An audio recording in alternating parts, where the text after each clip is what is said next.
Well, there is absolutely no doubt but that the dollar's position as the world reserve currency is over. In fact, I've never seen the dollar.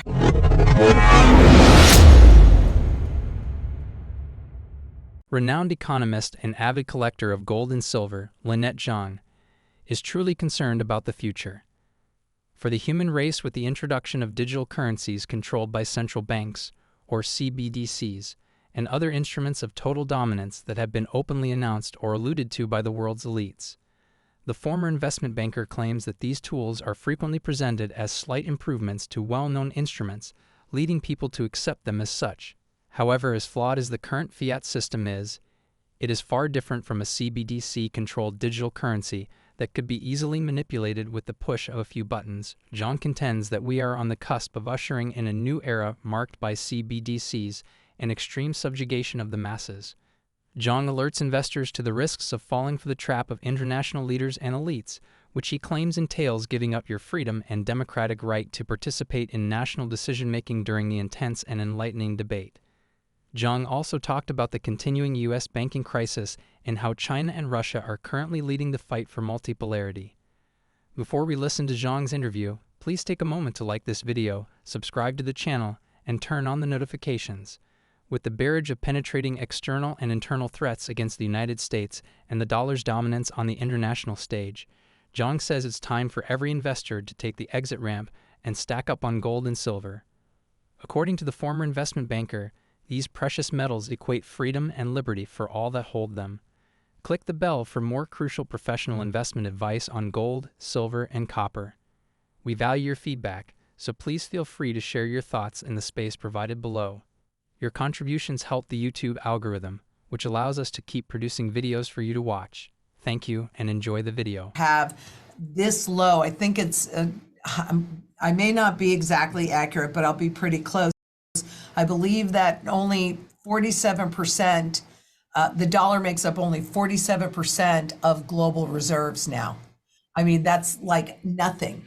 And when you look at what's happening as in terms of GDP, but the BRICS nations are on course. They're actually, their contribution to GDP is higher than the G7's contribution to GDP. So there is absolutely 100% a major power shift that is happening as we transition from the current fiat system into, the goal is the new fiat system being more controlled, the CBDCs to your point. But I'm not sure that we should just lay down and go, okay, there's nothing we can do about it. I think that it's more if 3% of the population understand what's happening and the dangers of actually going along with it, then I think we have a shot at something different. It's coming up fast, and this is really interesting. But I mean, the bank failures caught people's attention, but they really put a lid on this piece pretty quickly by bailing everybody out, which should have been a huge red flag, right? Because who they really bailed out were hedge funds. That's who they bailed out. First time, 2008, they bailed out the banks. This time they bailed out the hedge funds. So, and to your point, First Republic coming up because they're trying to sell assets that are well underwater, because obviously when interest rates go up, then the market principal value goes down. So interest rates up really high, now they're going to sell these assets at a huge loss. So they're just trying to avoid the FDIC taking them over because that makes it a little bit more visible, but I don't know that they have the ability to really avoid that. So the fuse is lit and it's not out. They want you to think, oh, okay, we took care of it. It was just a one-off thing. It's not a one-off thing. But they need a really big crisis to make everybody fearful enough to accept what they want to stuff down our throats, which is total control through the CBDC.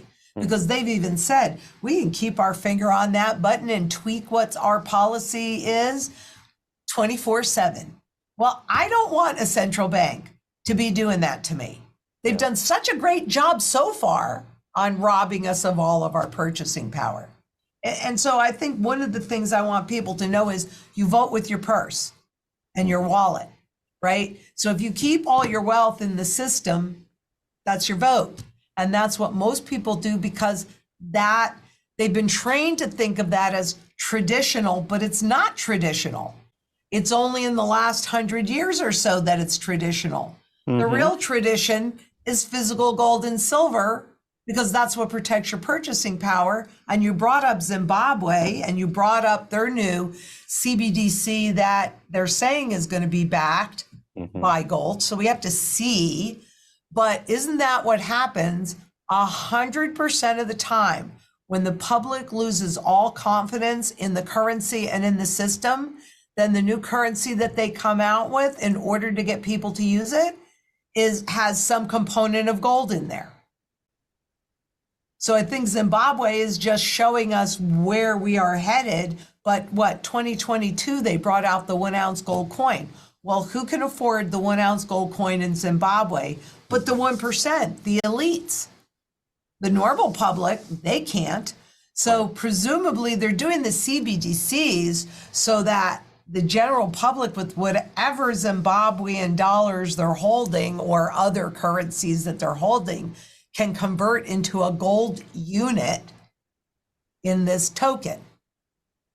I'm watching it to see what it really looks like. It won't be 100% back. You know, back in the early 70s when they transferred us from, or transitioned us from at least a quasi gold backed system into a debt based system, I don't really remember.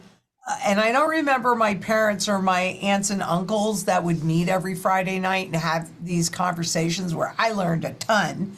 But I don't think they had a big national discussion there either. What they do when they make these transitions is they try and keep it as normal to what people are used to as possible. So, you know, their intention is to not pull cash from the market, even though fewer and fewer people are using cash for, you know, transactions, because then it would be obvious. And I think it was Karstens, I don't remember his first name, but at the IMF in a report a year or so ago, a couple of years ago, where he was saying, now look, when people go to the grocery store with a CBDC, it's going to look exactly like if they went to the grocery store with a credit card or a debit card. It'll be different, but people will not notice it. So I don't think they really want to open up a national conversation to get whether or not people want to use it.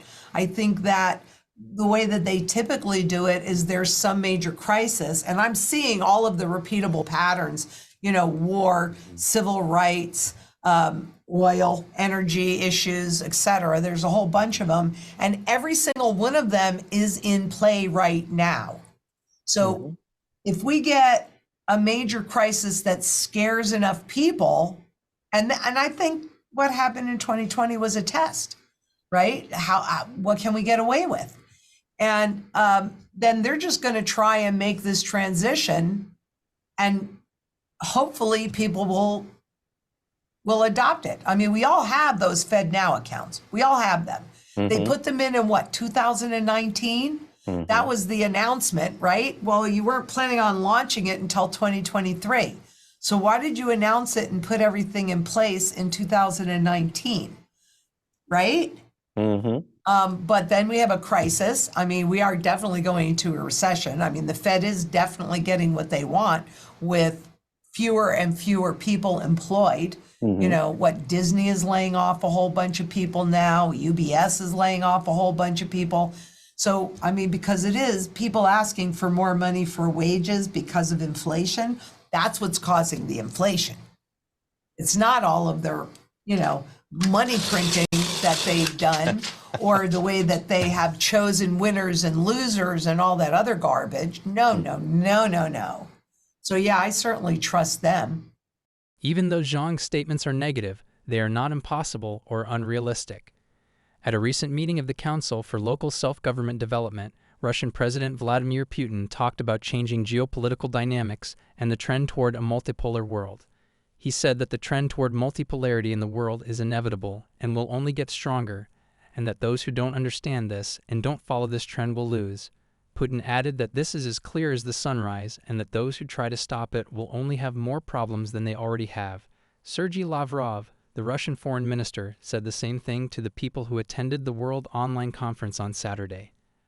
Lavrov said that efforts to create a one-center world order with Washington as the only decision-making authority have failed, and that the move toward global multipolarity is now a fact of geopolitics. The Russian foreign minister also said that new global centers are opening up mainly in Eurasia, the Asia-Pacific region, the Middle East, Africa, and Latin America. He also said that the numbers speak for themselves. Over the past 30 years, the G7 countries' share of the world economy has dropped significantly, while the influence of emerging markets has grown steadily. He also said that the structure of international relations with Russia is still changing. China, the other BRICS countries, and their allies are joining forces against the U.S. Is this the end for the U.S. and the U.S. dollar as the world's reserve currency? Please leave your answers and thoughts on Lynette Zang's interview in the section below. Also, make sure you like this video, subscribe to the channel, and check out our other videos featuring some of the smartest people in the investment world. Thanks for watching.